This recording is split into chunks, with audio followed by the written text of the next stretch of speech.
मित्रों, पुराण कथा के मंच पर आपका स्वागत है।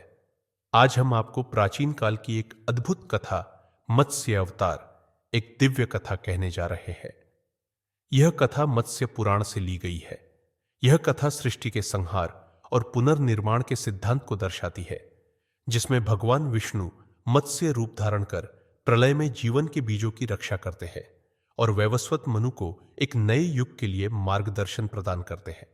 इससे पहले कि हम आज इस अद्वितीय कथा का आरंभ करें, हम आपसे आग्रह करते हैं कि कृपया आपके अपने पुराण कथा चैनल को सब्सक्राइब करें। आपके इस छोटे से समर्थन से ही हमें प्रेरणा मिलती है कि हम आपके लिए और भी रोचक, विस्तृत और ज्ञानवर्धक कथाओं को प्रस्तुत कर सके। तो अब बिना किसी देरी के आइए इस दिव्य कथा की यात्रा शुरू करते हैं। प्राचीन काल की बात है। सूर्यदेव और संध्या के ज्येष्ठ पुत्र वैवस्वत, जिन्होंने पृथ्वी के एक महान शासक के रूप में ख्याति प्राप्त की थी, अपने नित्य कर्म में लीन थे। एक दिन वे कृतमाला नदी के जल में खड़े होकर भगवान विष्णु को अर्घ्य अर्पित कर रहे थे। जैसे ही उन्होंने जल से भरे अपने हाथ उठाए, उनकी दृष्टि एक छोटे से चांदी जैसे चमकते मछली के बच्चे पर पड़ी। जब उन्होंने उसे पुनः नदी में छोड़ने का विचार किया तो आश्चर्यजनक रूप से मछली ने उनसे प्रार्थना की, हे कृपालु राजन, मुझे अपने साथ ले चलिए। मैं अति छोटी हूं और यह विशाल नदी मुझे भयभीत कर रही है। वैवस्वत ने मुस्कुराकर उत्तर दिया, परंतु यही तो तुम्हारा प्राकृतिक आवास है। मछली ने उत्तर दिया, इस जल में मुझसे बड़े कई जीव हैं जो मुझे निगल सकते हैं। आप इस धरती के अधिपति हैं, क्या आप अपनी प्रजा की रक्षा नहीं करेंगे? राजा वैवस्वत का हृदय करुणा से भर गया और उन्होंने कहा, अवश्य, मैं तुम्हारी रक्षा करूंगा। यह कहकर उन्होंने मछली को अपने जलपात्र में डाल लिया। दिन ढलने तक वह छोटी मछली बढ़कर 16 अंगुल लंबी हो गई। मछली ने विनती की, राजन, यह पात्र अब मेरे लिए बहुत छोटा हो गया है, मुझे बचाइए। राजा ने उसे एक बड़े घड़े में डाल दिया, किंतु शीघ्र ही वह भी छोटा पड़ गया। फिर उन्होंने उसे एक कुएं में छोड़ा, परंतु वहां भी वह अधिक स्थान घेरने लगी। अंततः उन्होंने उसे एक सरोवर में डाल दिया, परंतु वहां भी उसकी बढ़ती हुई काया के लिए स्थान अपर्याप्त हो गया। राजा अब चिंतित हो गए। उन्होंने मछली को पुनः कृतमाला नदी में प्रवाहित कर दिया, किंतु यह देखकर वे आश्चर्यचकित रह गए कि अब यह पूरी नदी में समाने लायक भी नहीं रही। जब इसे समुद्र में छोड़ा गया तो यह निरंतर बढ़ती चली गई और देखते ही देखते संपूर्ण सागर को अपने शरीर से आच्छादित कर लिया। अब वैवस्वत को ज्ञात हो गया कि यह कोई साधारण मछली नहीं है।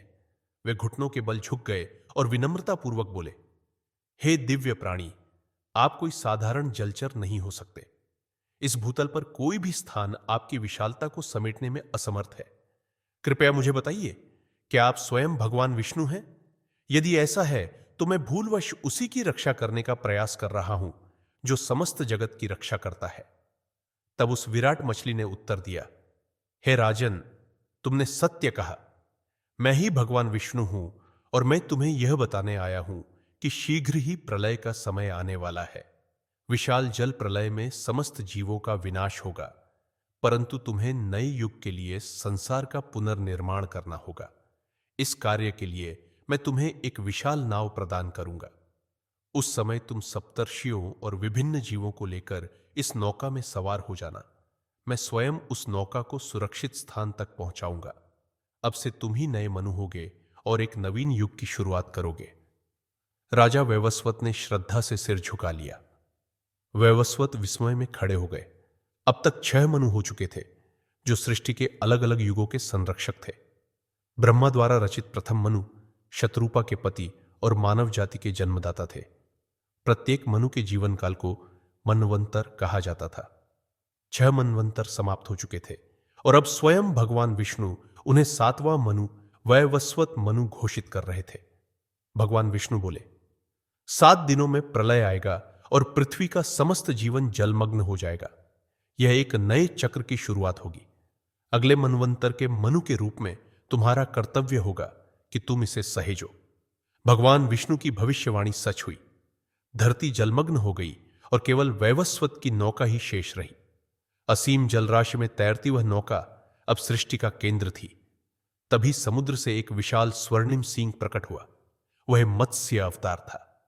वैवस्वत ने अपनी नौका को उसके सींग से बांध दिया और मत्स्य अवतार ने उसे उत्तर दिशा की ओर ले जाना प्रारंभ किया। समुद्र की उत्ताल तरंगें भी इस दैवीय मार्ग के समक्ष नतमस्तक हो गई। सप्तर्षियों ने भगवान विष्णु की महिमा का गान किया। रात समाप्त हो गई और हिमालय की पर्वतमालाएं जल्द ही से उभर आईं। मत्स्य अवतार ने वैवस्वत की नौका को सुरक्षित भूमि पर पहुंचाया। भगवान विष्णु बोले, हे सूर्यपुत्र, अब तुमसे सूर्यवंशी वंश का प्रारंभ होगा। जिस प्रकार तुमने मेरी रक्षा की, वैसे ही एक ऐसे समाज की स्थापना करो जो संपूर्ण सृष्टि की रक्षा करे। मत्स्य अवतार ने आशीर्वाद दिया। सप्तर्षि आकाश के किनारे खड़े थे और पक्षी नए घोंसले बनाने का गीत गा रहे थे। एक नए युग का आरंभ हो चुका था। मत्स्य अवतार की कथा हमें सिखाती है कि धर्म, कर्तव्य और ईश्वर में विश्वास के साथ हम किसी भी आपदा या कठिनाई का सामना कर सकते हैं।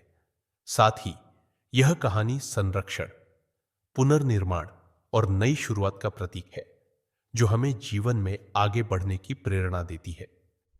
मित्रों, आप सभी से निवेदन है कि आप इस कथा को अपने सभी शुभचिंतकों, मित्रों और सहकर्मियों के साथ साझा करें और उन्हें भी पुराण कथा के माध्यम से धर्म के गूढ़ रहस्यों का अनुभव साझा करें। और साथ ही हमारे प्रयास पर अपना लाइक का अंगूठा दिखाते हुए आपके अपने मंच पुराण कथा को सब्सक्राइब करें। हमारे साथ इस कथा के अंत तक जुड़े रहने के लिए आप सभी का बहुत बहुत धन्यवाद। भगवान विष्णु आप सभी को प्रसन्न रखे और सदा आप पर अपना आशीर्वाद बनाए रखे।